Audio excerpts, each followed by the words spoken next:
Haleluya, shalom, shalom. Haleluya, selamat datang di channel Inspirasi Kehidupan Milenial.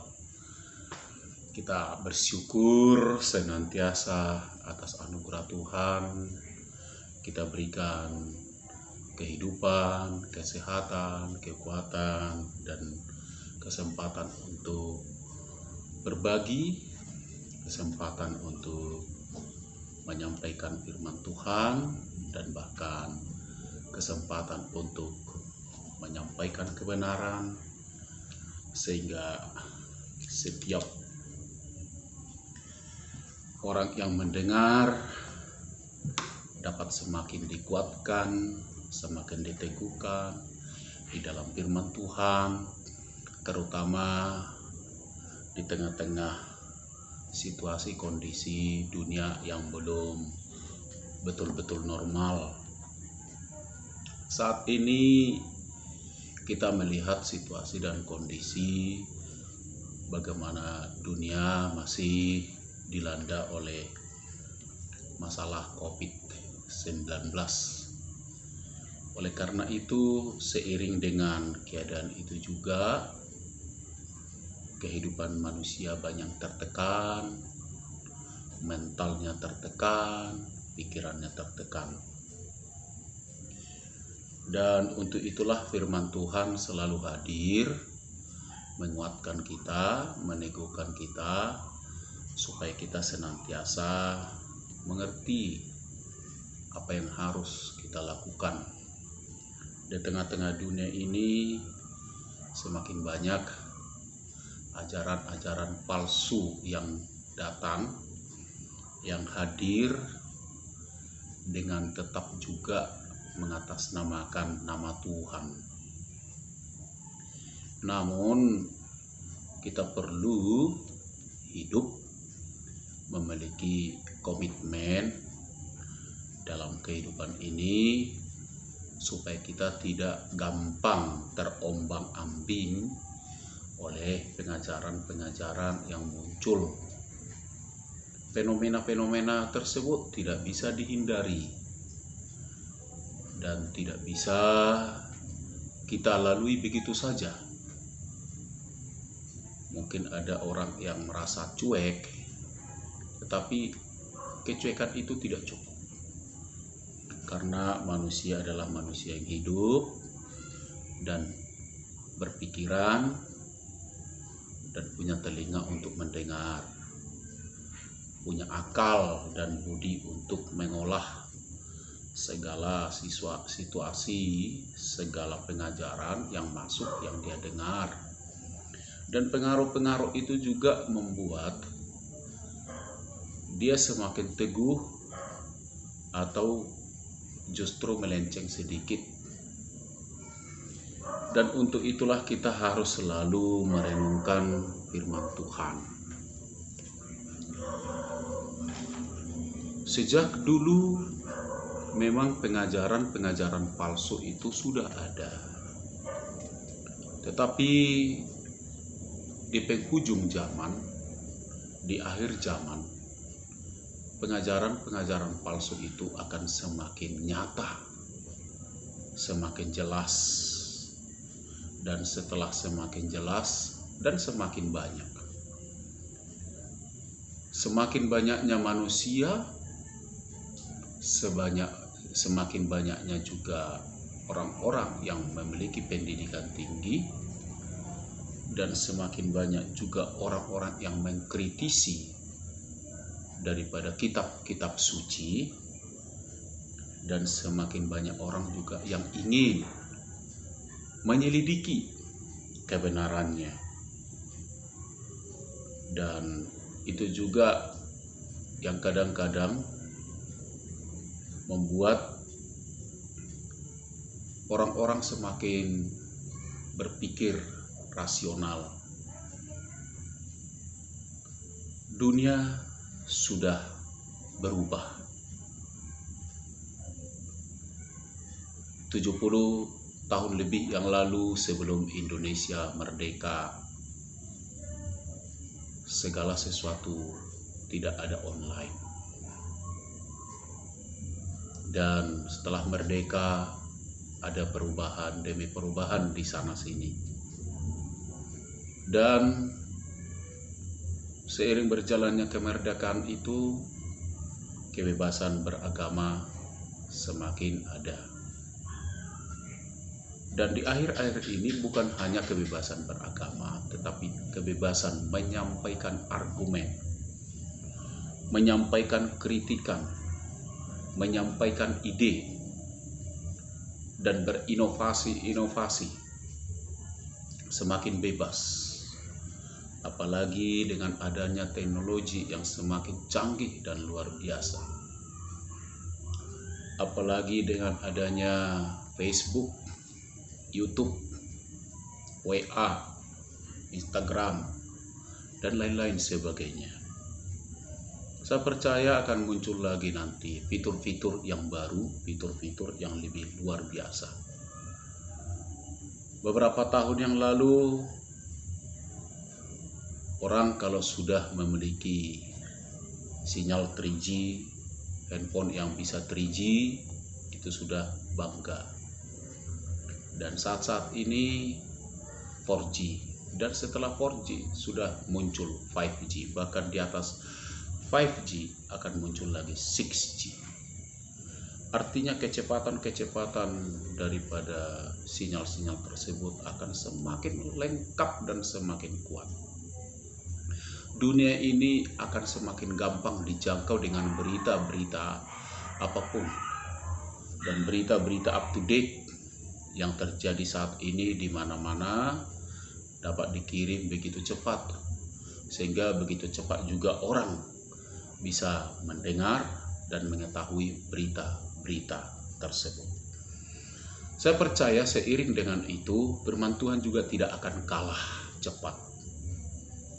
Karena firman Tuhan tidak katakan, jika Injil kerajaan surga ini sudah diberitakan ke seluruh dunia, ke seluruh bumi ini, ke seluruh manusia, baik di kota, di desa, dan hingga sampai ke pelosok-pelosok, maka kesudahannya sudah selesai.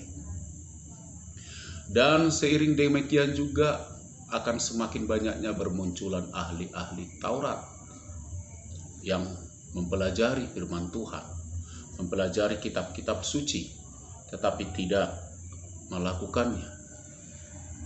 Demikian juga akan bertambah nabi-nabi palsu. Nabi-nabi yang menubuatkan sesuatu hal yang akan terjadi, tapi hanya dengan logika dan pemikirannya oleh karena kepintarannya, merenungkan, menganalisa, mengamati, mempertimbangkan, dan akhirnya dari dirinya sendiri membuat satu kesimpulan bahwa akan terjadi seperti ini. Itu termasuk adalah sebuah nubuat. Tetapi akan ada juga muncul pengajaran-pengajaran baru, agama-agama baru, dan juga akan muncul lagi filosofi-filosofi baru, dan akan muncul lagi hal-hal yang baru yang gampang dan dapat diterima oleh pikiran manusia, dan seolah-olah itu adalah kebenaran. Kebenaran bukan berarti itu dapat disimpulkan, karena kebenaran itu bukan soal hal benar. Benar belum tentu kebenaran. Kalau kebenaran sudah pasti benar. Ada orang berpikir, apakah itu benar? Dan apakah itu kebenaran? Kalau menurut firman Tuhan, kebenaran itu adalah kehidupan daripada Yesus Kristus. Itulah kebenaran. Jadi kebenaran bukan benar. Benar juga bukan kebenaran. Di bumi ini ada istilah salah dan benar. Yang salah bisa dibenarkan, tapi itu bukan kebenaran. Mari kita perhatikan perubahan yang begitu cepat dan signifikan akan dunia ini. Saya percaya firman Tuhan saat ini akan lebih cepat diberitakan lewat media televisi, media sosial, dan juga media-media lainnya. Seiring dengan cepatnya 4G, 5G, dan 6G nanti, demikian juga cepatnya berita firman Tuhan ini. Dan keputusan ada tetap di tangan yang mendengar, bukan keputusan dari kitab suci, karena keputusan ada di tangan manusia. Oleh karena itu, kesempatan ini saya mengajak kita merenungkan firman Tuhan yang sangat jarang dibuka, dan sangat jarang dikhotbahkan. Kitab ini adalah kitab Judas yang sungguh singkat dan hanya satu pasal. Dan satu pasal pun tidak panjang. Ayat 1 hanya sampai ayat 25. Hanya 25 ayat. Tetapi kitab Judas ini mengingatkan kita kembali akan datangnya guru-guru palsu. Guru-guru palsu itu adalah orang-orang yang terpelajar, orang-orang yang berpendidikan, orang-orang yang memiliki pengetahuan. Dalam kitab Judas 1 dikatakan demikian. Saya akan bacakan sebagai salam dari Yudas, hamba Yesus Kristus dan saudara Yakobus, kepada mereka yang terpanggil, yang dikasihi dalam Tuhan, dan yang dipelihara untuk Yesus Kristus. Rahmat, damai sejahtera, dan kasih kiranya melimpahi kamu. Setiap yang mendengar, kiranya kasih dan rahmat daripada Yesus Kristus melimpahi kehidupan saudara dimanapun saudara berada untuk mendengarkan renungan ini. Saya lanjutkan, saudara. Judul perikopnya adalah hukuman atas guru-guru palsu. Saudara-saudaraku yang kekasih, sementara aku bersungguh-sungguh berusaha menulis kepada kamu tentang keselamatan kita bersama, aku merasa terdorong untuk menulis ini kepada kamu dan menasehati kamu, supaya kamu tetap berjuang untuk mempertahankan iman yang telah disampaikan kepada orang-orang kudus. Sebab ternyata ada orang yang tertentu yang telah masuk menyelusup di tengah-tengah kamu, yaitu orang-orang yang telah lama ditentukan untuk dihukum. Mereka adalah orang-orang yang fasik, yang menyalahgunakan kasih karunia Tuhan kita untuk melampiaskan hawa nafsu mereka, dan yang menyangkal satu-satunya penguasa dan Tuhan kita, Yesus Kristus. Tetapi sekalipun kamu telah mengetahui semuanya itu dan tidak meragukannya lagi, aku ingin mengingatkan kamu bahwa memang Tuhan menyelamatkan umatnya dari tanah Mesir, namun sekali lagi membinasakan mereka yang tidak percaya, dan bahwa Ia menahan malaikat-malaikat yang tidak taat pada batas-batas kekuasaan mereka, tetapi yang meninggalkan tempat kediaman mereka dengan belenggu abadi di dalam dunia kekelaman sampai penghakiman pada hari besar.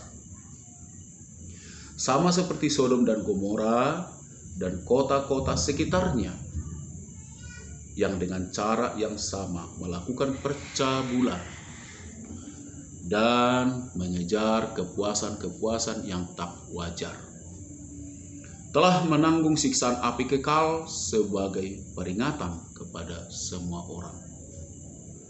Namun demikian, orang-orang yang bermimpi-mimpian ini juga mencemarkan tubuh mereka dan menghina kekuasaan Tuhan serta menghujat semua yang mulia di sorga. Tetapi penghulu malaikat Mikael, ketika dalam suatu perselisihan bertengkar kepada iblis mengenai mayat Musa, tidak berani menghakimi iblis itu dengan kata-kata hujatan, tetapi berkata, kiranya Tuhan menghardik engkau. Akan tetapi mereka menghujat segala sesuatu yang tidak mereka ketahui. Dan justru apa yang mereka ketahui dengan nalurinya seperti binatang yang tidak berakal, itulah yang mengakibatkan kebinasaan mereka. Celakalah mereka, karena mereka mengikuti jalan yang ditempuh Kain, dan karena mereka oleh sebab upah menceburkan diri ke dalam kesesatan Bileam, dan mereka binasa karena kedurhakaan seperti Korah. Mereka inilah noda dan dalam perjamuan kasih-Mu, di mana mereka tidak malu-malu melahap dan hanya mementingkan dirinya sendiri.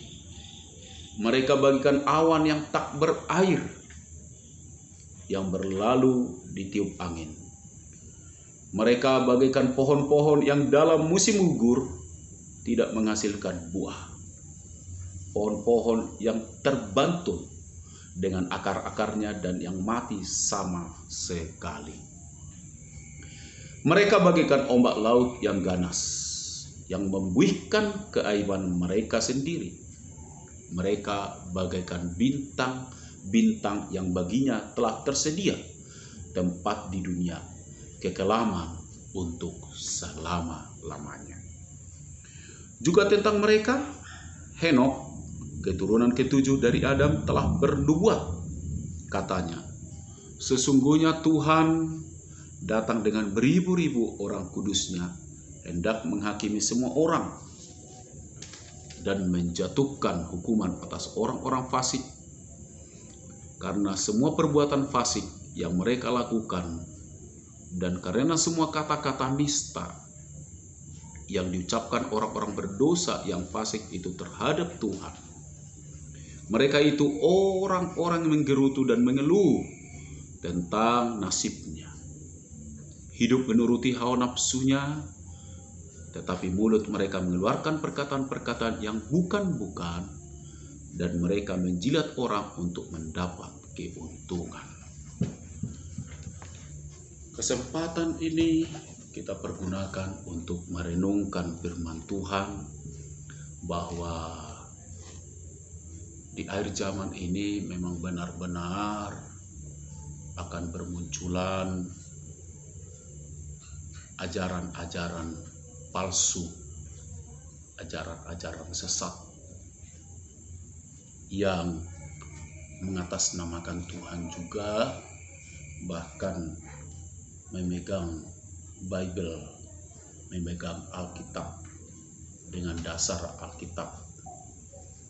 Namun ajaran-ajaran palsu itu umumnya adalah apa yang mereka inginkan, apa yang mereka kehendaki, itulah yang mereka senangi, itulah yang mereka sukai, dan itulah yang mereka akan ajarkan.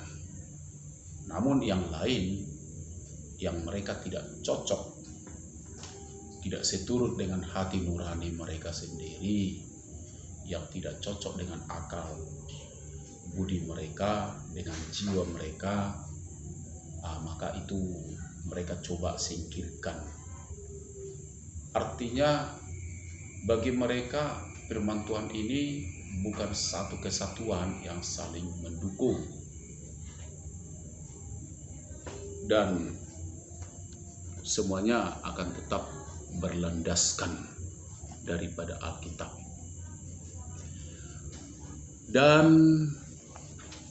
ajaran-ajaran palsu itu adalah ajaran-ajaran yang selalu mencari pengikut-pengikut, mengajarkannya supaya ada orang yang mau dan mempergunakannya demi kesempatan hidup. Ajaran-ajaran palsu itu adalah untuk mencari sebenarnya kesombongan, keakuan, supaya manusia mengakui dia. Strategi si penyesat dalam menyesatkan orang-orang percaya, dia hidup di dalam kasih karunia, tetapi menyalahgunakan kasih karunia tersebut dan menggantikannya dengan hawa nafsu dirinya sendiri atau keinginannya. Banyak aliran-aliran dalam hal pengajaran-pengajaran sesat ini. Saudara pernah mendengar aliran Children of God, Satanic Church, dan mereka mengembangkan pola hidup dari Sodom dan Gomora yang mensahkan hubungan sejenis, hubungan sedarah, dan lain-lain sebagainya. Dan juga mereka juga memperbolehkan free sex. Dan mereka mengkritisi Alkitab dengan keras, mengkritisi dengan argumen-argumen mereka sendiri. Dan mereka mengedepankan pertengkaran dengan memperjuangkan supaya ada argumen dan tanya jawab, ada sesuatu yang harus dipertanyakan, dan kesimpulan akan tetap dari mereka sendiri. Tidak siap adu argumen sebenarnya, tetapi mereka hanya mencari kemenangan mereka sendiri, seolah-olah yang lain tidak pernah lagi benar, yang lain salah dan mereka yang benar. Dan mereka itu selalu mengatakan mereka lebih benar daripada yang lain. Apa yang Tuhan katakan tentang mereka? Orang-orang fasik yang telah ditentukan untuk dihukum. Jadi mereka disebutkan adalah orang fasik. Dan orang fasik sudah pasti firman Tuhan katakan pasti dihukum. Orang-orang yang menyangkali satu-satunya penguasa dan Tuhan Yesus Kristus. Penguasa di luar daripada Yesus Kristus pasti ada lagi. Dan mereka akan membuat nama sesuai dengan keinginan mereka sendiri. Dan mereka siap adu argumen akan hal itu, menyampaikan ajaran-ajaran yang memang logika dan dapat diterima oleh pikiran, tapi bukan kebenaran. Bisa saja itu benar, tapi hal itu bukan kebenaran. Mereka juga disebut orang-orang bermimpi, menghayal-hayalkan, memimpi-mimpikan sesuatu yang besar. sesuatu yang luar biasa dan dahsyat.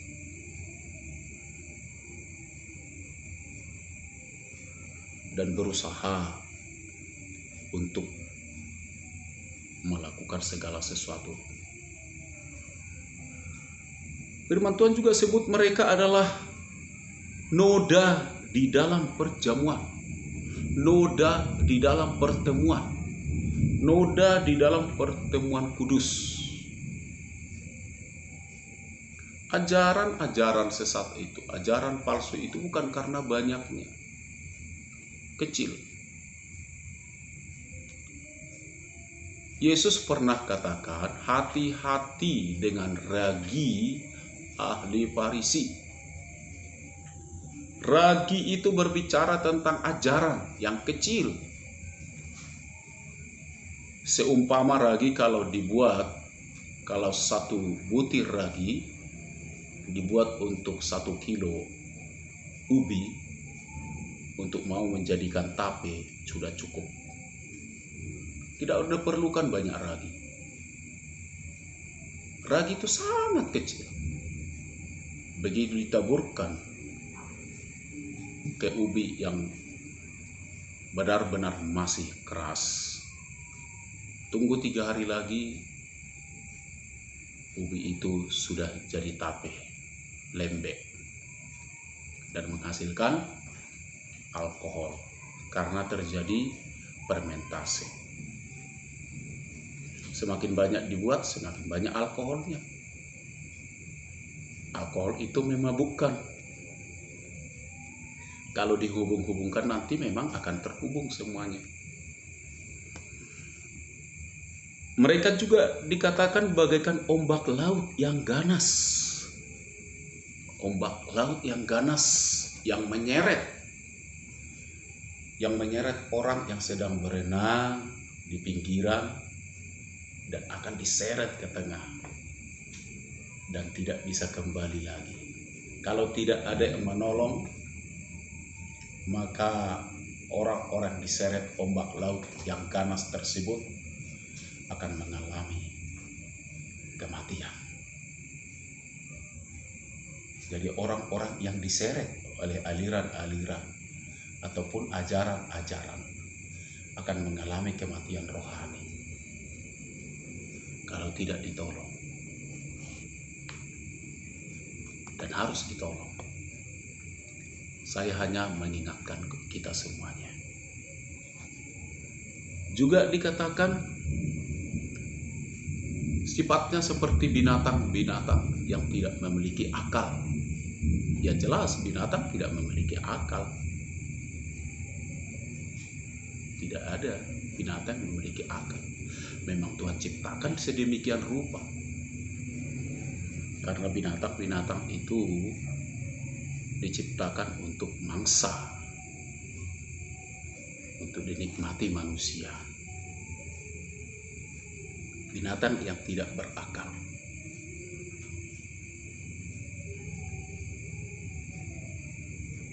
Dan nabi-nabi palsu itu, ajaran-ajaran sesat itu akan mengalami sedemikian rupa sesuai dengan firman Tuhan. Bagaimana air hidup mereka?